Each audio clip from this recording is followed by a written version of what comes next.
As you came into this experience and as you call us forth to help clarify some things, we want you to understand why it is that you stand often in a similar place for a long period of time in relationships to things that you want or in relationships to things that you don't want.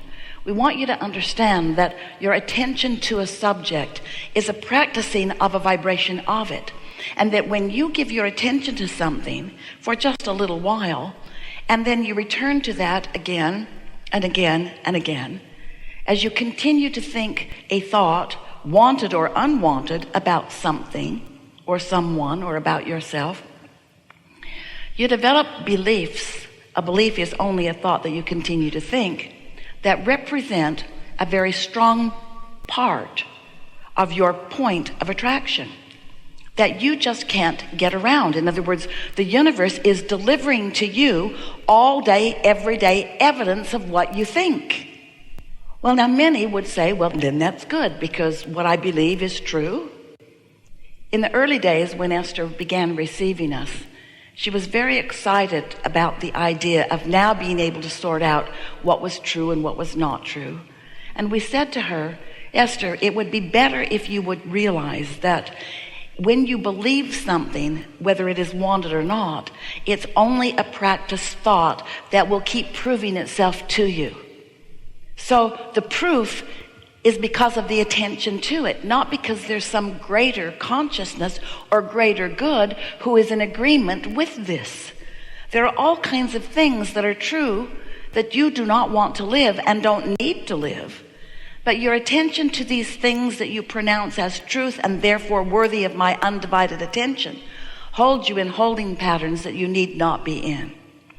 So the way it works is, when you have a personal experience and you identify that you do not want something, you emanate a vibration about what you do want, even if you are not clear enough to say it in words. And we've been calling that step one of the creative process, because when you know what you don't want, you know what you do want. And in knowing what you do want, you are literally asking for the improvement, asking for what you do want. And when you ask, it is always given immediately, because the non-physical part of you, what you call source or God, is focused with you upon what you are asking for. So there is a huge vibrational influx of attention to your newfound desire. And the point of attraction of that newfound desire really gets goosed up in a powerful way once you have consciously identified that you want something. So then what happens? That's the part that we were talking to you about just a minute ago. So now you've got this desire that law of attraction is responding to in a very powerful way. And the source within you is standing there with that new desire. The question is, what are you doing with your thoughts moment by moment, conversation by conversation? What are you doing with your thoughts? Are you in tune with your desire, or are you, like so many people, still justifying why you want the desire by pointing out to yourself what's wrong with not having it? Which are you tuning to? Are you tuning to the more money you're asking for, or are you tuning to the not enough money that has caused you to ask? And you can tell by the way you feel which end of that stick. You see, every subject is really two subjects, and you are often vibrationally contrary to what you really want without even knowing you're doing it. But as you begin to pay more and more attention to how you feel, then you can tell more often whether you are a vibrational match in this moment to your desire, or whether you are a vibrational match to your belief about this desire. And they're often very far apart. So the whole point of our interacting with you is not about step one or step two, because step one, you can't stop it from happening. You cannot stop from asking. And step two is, you can't keep source from answering. In other words, those steps are already taken care of. But step three is your work. Step three is to listen to the subtleties of the emotions within you, so that you can gradually guide yourself to more and more thoughts about what you do want, so that your desires begin to feel good to you. Remember how good a desire felt when you were little, before others convinced you that you were selfish, or that you shouldn't have it, or that you couldn't have it, or that you weren't going to have it. wanting something in that open, fresh air of free-flowing energy, where the energy that creates worlds is flowing through you, is the most delicious form of life experience. To have carved out from your life experience clarity within yourself about what you want, and then to tune yourself to the frequency of that desire so that there's no resistance within you, is the best feeling state of being that exists. You call it joy or exhilaration, happiness. We call it satisfaction. You call it clarity. We call it satisfaction. You call it happiness. We call it satisfaction. You call it joy and appreciation and love, and we call it satisfaction, satisfaction, satisfaction. Because when you tune yourself to who you are so that you are not affecting any contradiction within you, when you stop that resistance and just allow all that you are to flow toward that which you're asking for, that's the satisfaction of life that you came to live.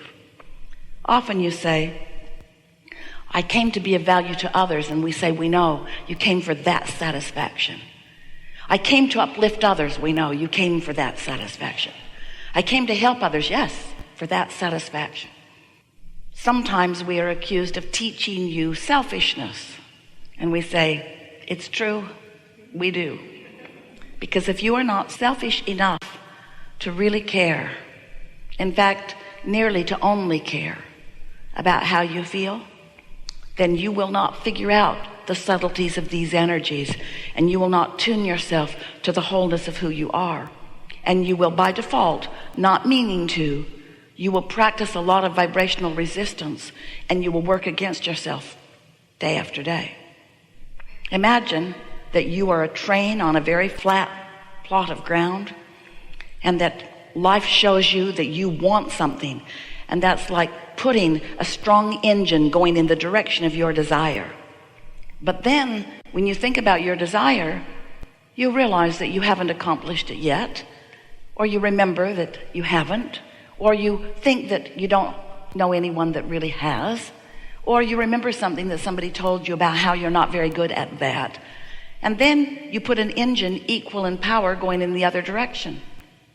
And then you want it more, and then you doubt it more, and then you want it more, and then you worry about it more. And so you keep piling up these engines going in opposition to each other, and you put a lot of tension on yourself as you want it but, as you want it but doubt it, as you want it but don't believe it, as you want it but face reality. And that's the thing that we really want to talk about, because this reality that you are observing is really old news. Because once something is manifested, a whole lot of energy has already been flowed about it. And so anything that you are currently looking at, hear this, we've not said this to anyone as clearly as we are about to say it to you. As you look at the current manifestation, and think about it, every moment is a current manifestation, isn't it? It's a manifestation where you're perceiving. It's a manifestation where you are acknowledging something that is. You're seeing it and hearing it and smelling it and tasting it and touching it. In every moment that you are doing that, you are launching new rockets of desire. In every moment, there is resistance that you are observing, which is giving you the basis for the continued evolution and expansion that is you. Did you follow that? In every moment that you're alive and awake and focused in this body, there's something happening that is putting new rockets of desires in the vibrational mix, but it is also new resistance in the mix that is you.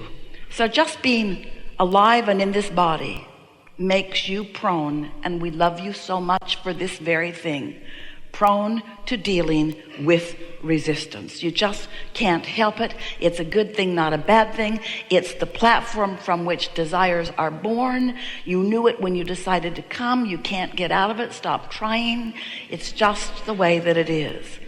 But you intended to spend a much smaller percentage focused in the now reality in the resistant phase. What you really intended to do is, once a desire was born, to give your mostly undivided attention to the new idea, because you knew that this forward vibration is really where it is at. In fact, it's so much where it is at that we wrote a book about it. We called it the vortex, this vibrational reality where you've launched all of these rockets, and there is a very valid, very vivid, very real vibrational reality that is the beginning of what will be your manifested reality. For example, if you don't have enough money and you want more money, and you don't have enough money and you want more money, and you don't have enough money and you want more money, you've created a vibrational fortune. And then you say, okay, Abraham, so how do I get it out of the vibration and into the bank? And we say, here's how.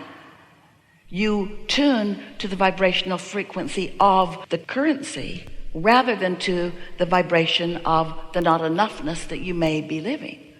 It's about choosing which feels better, putting your words and attention and thoughts toward what feels better until you've practiced that vibration enough that there's a sort of flipping in your vibrational nature. It's like the tipping of a teeter-totter on a fulcrum, where you find yourself feeling more prosperous than you formerly were feeling less prosperous.